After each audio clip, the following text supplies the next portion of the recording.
अब ये शास्त्र अनुकूल ज्ञान प्रारंभ हुआ है, तो पुण्यात्माओं इसका लाभ उठाओ।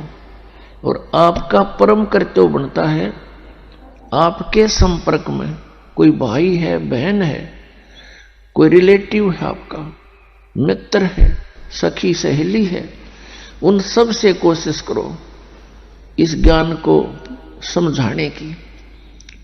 और किसी के साथ जोर जबरदस्ती नहीं करनी चाहिए।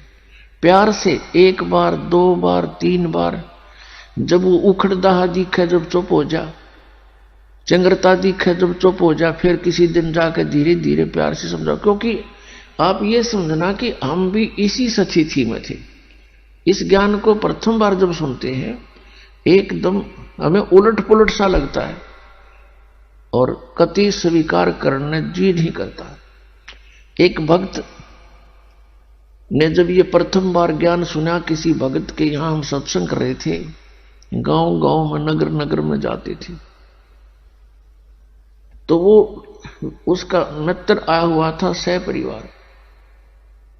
वो बाद में हम बैठ के थोड़ी सी संगत होती है, तो वो कहने लगा, महाराज आपकी बातों में मुझे कति अविश्वास है और मेरा उल्टी पड़न होगी जब आपने न्यू कहा ब्रह्मा विष्णु महेश नासवान है। और फिर वही भगत है अब औरों को बताता फिरता है कि वे सचमुच अज्ञान अंधेरे में भटक रहे थे। कहते हैं आत्म प्राण उद्धार ही ऐसा धर्म नहीं, और इससे बड़ा कोई पुण्य नहीं कि आत्मा का उद्धार करवा दे। एक मंत्री है, मुख्यमंत्री है, या कोई सेठ धनी व्यक्ति है, वो अपने मित्र को, रिलेटिव को क्या दे सकता है? 10-20 हजार रुपए दे देगा, कोई एक नौकरी लगवा देगा, या कोई ऐसा कोई कॉन्ट्रैक्ट दिवा देगा जिससे पेटे तक का काम होगा उसका, इस जन्म के एक रोजगार तक सीमित है।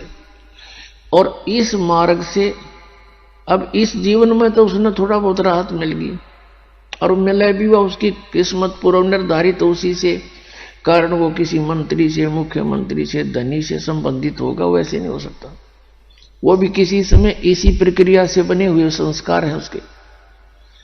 तो अगले जन्म में वो गधा बन गया, सूअर बन गया, बता कौन फैसिलिटी देगा उसने? तो ये जो मंत्र है, ये जो भक्ति विधि है, इससे उस प्राणी के आगे ये जन्म मृत्यु का रोग कटेगा। और यदि किसी कारण से पैर भी फिसल गया, ना पार हुआ, तो रोजी रोटी तो उसके आगे रखी पाएगी। तो इससे बड़ा जो उपकार कोई नहीं कि उसको इस नाम से जुड़वा दे। परमात्मा कबीर जी की शरण में उसको ले आवे। परमात्मा ने कहा कि 1 करोड़ गौओं को हत्थे में कटने से बचाने का जो पुण्य होता है, एक आत्मा को कबीर परमेश्वर की शरण में लाने से इतना पुण्य उस लाने वाले का कमीशन है। ये सोच ले, सत्कर मान लेना।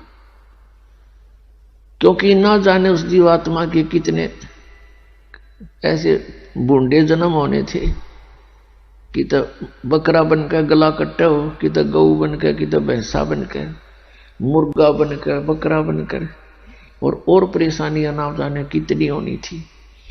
तो इतना पुण्य है।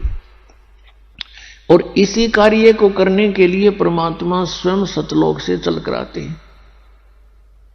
और आज वही काम हम भी करेंगे तो भगवान कितना प्रसन्न होगा, हम सोच भी नहीं सकते।